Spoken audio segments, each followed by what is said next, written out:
क्या वक्फ बोर्ड की शक्तियों पर सरकार लगाम लगाने जा रही है?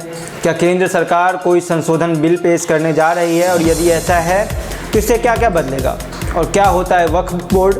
इन सारे सवालों का जवाब बताएंगे आपको इस वीडियो में। नमस्कार, मेरा नाम है अमरदीप और आप देख रहे हैं NL9 न्यूज़। केंद्र सरकार ने वक्फ बोर्ड की बेहिसाब ताकतों को घटाने के लिए एक बड़ा कदम उठाने की तैयारी की है। सरकार ने वक्फ बोर्ड अधिनियम में संशोधन का बिल संसद में पेश करने की योजना बनाई है, जिसमें वक्फ बोर्ड की संपत्ति से संबंधित अधिकारों को सीमित करने का प्रस्ताव है।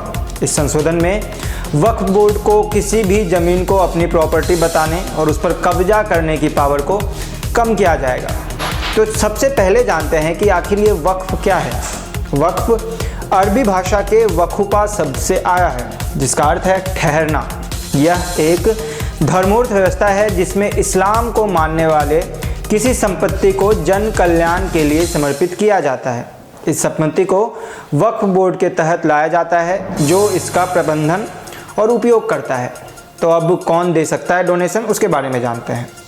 वक्फ में संपत्ति का दान केवल वयस्क मुस्लिम व्यक्ति कर सकते हैं। इस्लाम में दान धर्म के लिए ज़कात का प्रचलन भी है, जिसमें हैसियतमंद मुसलमान अपनी सालाना बचत का 2.5% हिस्सा ज़रूरतमंदों को देते हैं। वक्फ बोर्ड का गठन कब हुआ और ये काम कैसे करती है, चलिए आपको बताते हैं। वक्फ बोर्ड के अंतर्गत कई संपत्तियां आती हैं, जिनका रखरखाव और सही इस्तेमाल सुनिश्चित करने के लिए राज्य और केंद्रीय स्तर पर कई बॉडीज़ बनाई गई हैं। वक्फ बोर्ड का मुख्य कार्य संपत्तियों की देखभाल करना, गरीबों की मदद करना, मस्जिदों और अन्य धार्मिक स्थलों का प्रबंधन करना और शिक्षा की व्यवस्था करना है। अब वक्फ कानून और विवाद क्या है वो समझते हैं। वक्फ अधिनियम 1954 में लागू किया था, जिसके तहत वक्फ संपत्तियों का केंद्रीकरण हुआ। बोर्ड में मुस्लिम विधायकों, सांसदों, IAS अधिकारियों, टाउन प्लानरों, अधिवक्ताओं और बुद्धिजीवियों को शामिल किया जाता है। वक्फ संपत्तियों पर विवाद अक्सर देखने को मिलता है, जिसमें वक्फ बोर्ड द्वारा किसी संपत्ति को अपनी बताने के दावों पर सवाल उठाए जाते हैं। अब संपत्ति के आंकड़े क्या कहते हैं, तो चलिए आपको बताते हैं।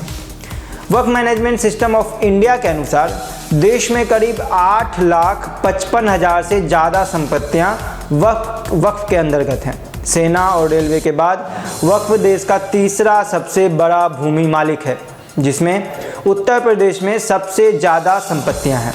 सरकार का नया प्रस्ताव क्या है, तो केंद्र सरकार ने वक्फ बोर्ड की शक्तियों को सीमित करने के लिए एक संशोधन बिल पेश किया है या करने जा रहे हैं, जिसमें वक्फ संपत्तियों का सत्यापन अनिवार्य होगा। इस संशोधन का उद्देश्य वक्फ बोर्ड के अधिकारों को संतुलित करना और संपत्तियों पर गैर आवश्यक दावों को रोकना है। यह कदम सरकार के अनुसार वक्फ संपत्तियों के प्रबंधन को पारदर्शी बनाने और लोगों के अधिकार की रक्षा करने के लिए है। हालांकि इस प्रस्ताव का देश भर में विरोध भी हो रहा है, जिससे आने वाले समय में इस पर विस्तृत चर्चा की संभावना है।